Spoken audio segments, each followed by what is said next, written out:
and you're students of Ghana Christian International High School, and we urge you all to subscribe to HISGOVTV. Thank you. Bye. Hi, I welcome you to today's lessons. Today we are going to look at, we are still on the Second Republic, which we began very, very shortly. We are still on the Second Republic. We are going to look at the economic developments under the Progress Party or Busia's government. In our previous lessons, we looked at the reasons for Busia's landslide victory, why he won that majority, 105 seats out of 140 seats. And so if you happen not to watch that video, I have included a link in the description. Go in there, click on it, and access that video before you come back to watch this. More so, don't forget that Busia inherited not a so well economy from the National Liberation Council led by Ankara. Now, we saw that Busia inherited a fragile economy. There was high cost of living, price hike because of the importation and the devaluation, that had happened in the country. And so the Busia government or the Progress Party is also going to try and also put in measures to ensure that some of these things or these problems are solved.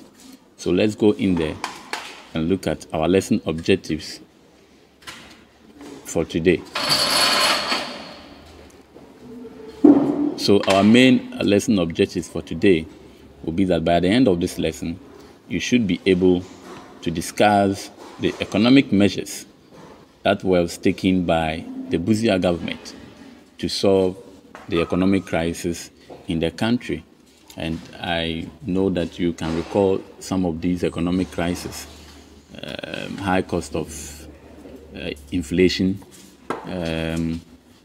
a price hike, food scarcity, and other things. So let's begin with the first economic development under the Busia administration. So the first economic development under the Busia administration was the establishment of Social and Rural Development Ministry. And so the Busia administration was so much interested in the development of the rural areas. And so in view of that, Busia made rural development a priority. And therefore, to ensure the success of this, he established a separate ministry known as the Ministry of Social and Rural Development. And this ministry's main role or responsibility was to fast-track developments to fast-track developmental projects in these rural areas. And he did this to solve three main problems that he identified. But before I come to the problems, what do we mean by rural development? Rural means small villages or small towns, okay, as we may call it today. So Busia was interested in trying to develop those areas. And I'm saying that he did this because of three problems that he had identified in those rural areas. One of the problems was the fact that he wanted to stop people from migrating from the rural areas to the urban centers to look for white-collar jobs which were not in existence. Okay, and today we still have people who move from their rural areas, especially the northern part of the country, to Accra, to Kumasi, to look for jobs which do not exist. And we find people overcrowded everywhere. People now sleeping in front of people's kiosks because they don't have anywhere to sleep. And so this problem is still with us. The second problem that Busia also identified in so doing, establishing the Ministry of Social and Rural Development, was also to ensure that cocoa production was sustained. Because as a country, cocoa production was the main or the backbone of the economy. That was the only commodity that gave the country huge foreign income. And so Busia wanted to sustain that. The last problem that he also identified was the fact that he also wanted to ensure that there is food security. Remember, during Nkrumah's regime and the NLC led by Ankara, we saw that there was food shortage. So basic food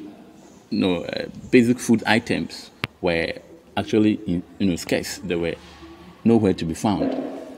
And so to ensure that there is food security, the Busia government also decided to do this. And don't forget, most of our farmers are found in the rural areas. And so developing these areas would ensure that there is a food security in the country. There was going to be a lot of food, of course, for the country to depend on. The next thing that Busia did was also to travel abroad to also renegotiate Ghana's external debt, and then also seeking for aid, okay, in donor countries.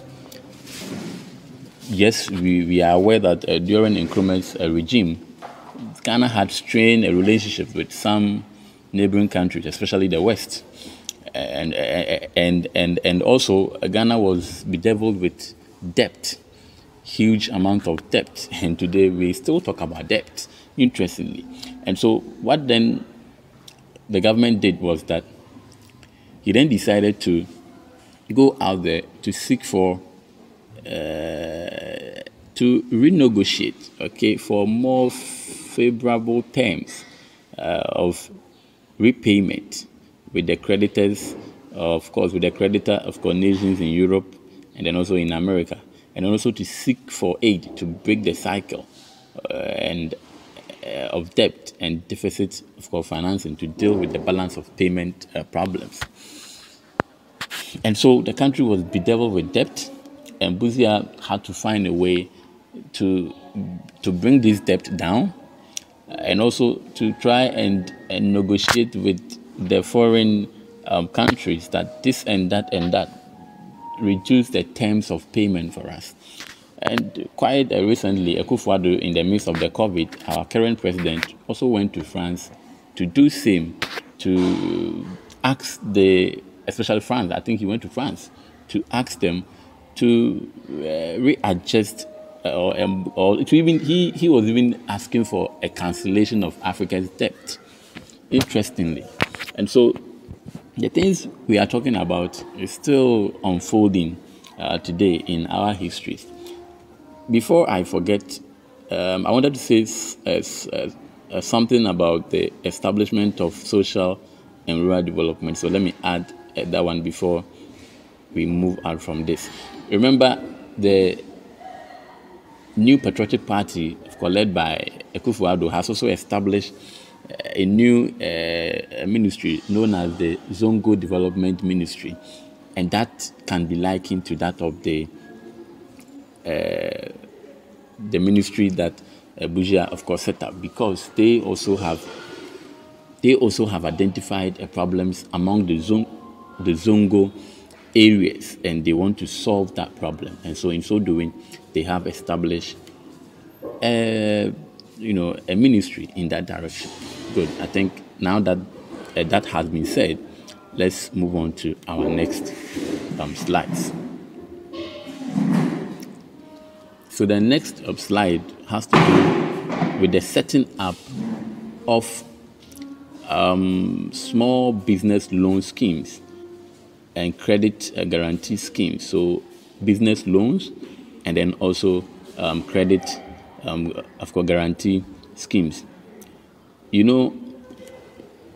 have already established that even as at independence, most of our economy is controlled, was and is controlled by foreign nationals.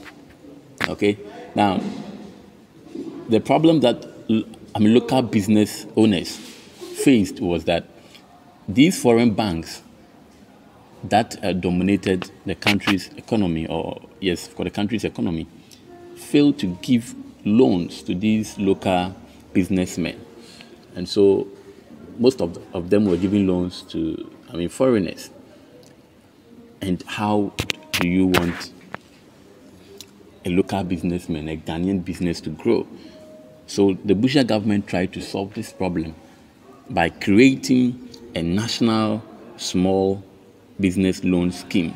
And this loan scheme was approved in 1970, and it was to give direct credit to small-scale Ghanaian traders and artisans. Okay, now before you can get a loan, you need a guarantor, and so a credit guarantee scheme was also established by the Bank of Ghana, and this was to ensure that these local businesses get access to loans, all right, to expand their activities in the country. And it is sad that even today we still have most of these foreign banks that do not give, or they don't want to give loans to local Ghanaian businessmen. And this is what the Busia government tried to do. Quite recently, I've heard that the Exim Bank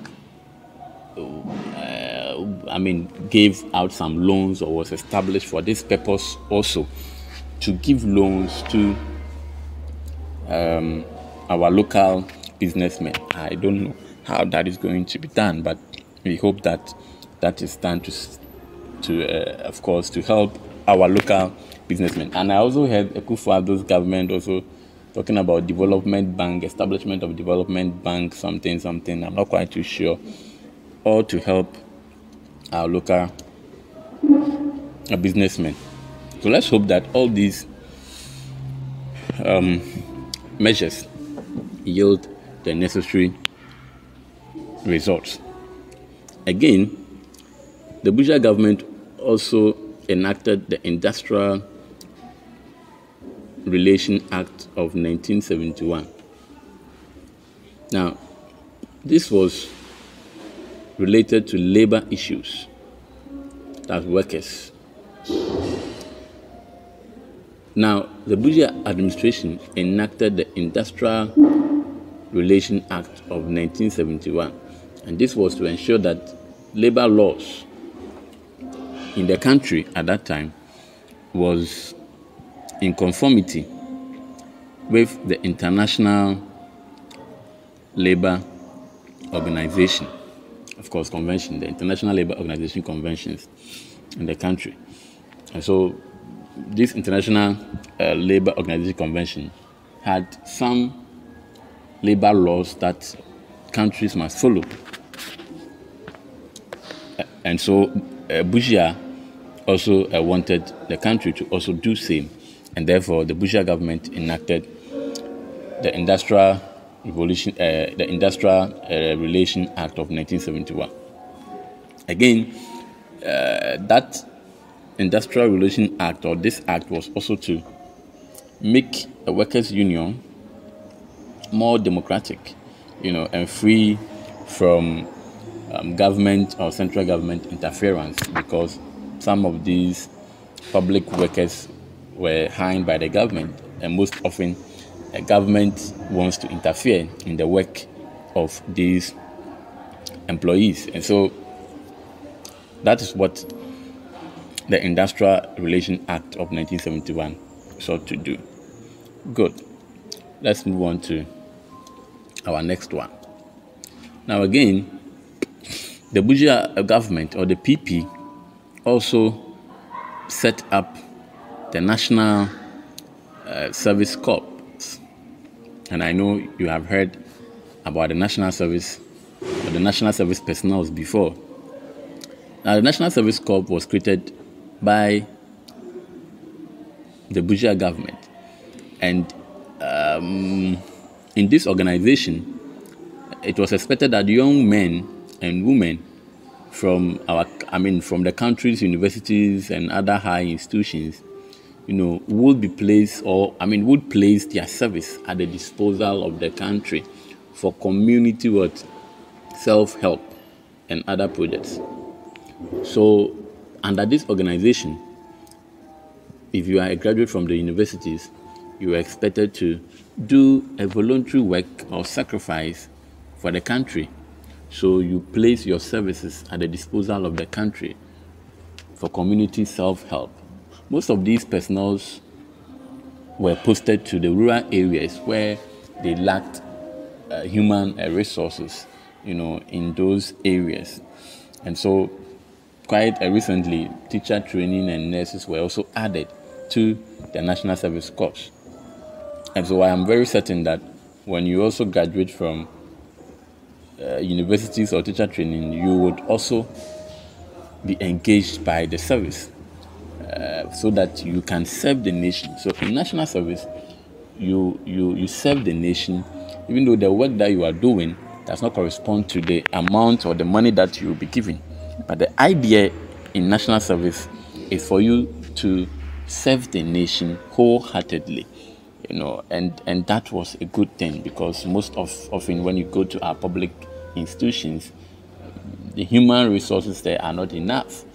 But when these services come to augment that, then it actually helps the country. So it was the PP, the Progress Party, led by Busia, that brought about, or that established the National Service Scheme. Now, one of the infamous economic policies that was introduced by the PP, or the Progress Party, was the introduction of the Aliens Compliance Order, and which was introduced in November 18th, 1970. Okay, the Aliens, of course, Compliance Order. You see, Busia, I think that Busia's focus was so much on trying to give the country a Ghanaian-owned economy, whereby Ghanaian businesses will thrive and control the economy, which is a good thing, which is the right way to go. And so in so doing, what he did was that he passed this order in 18th of September, in 18th November 1970.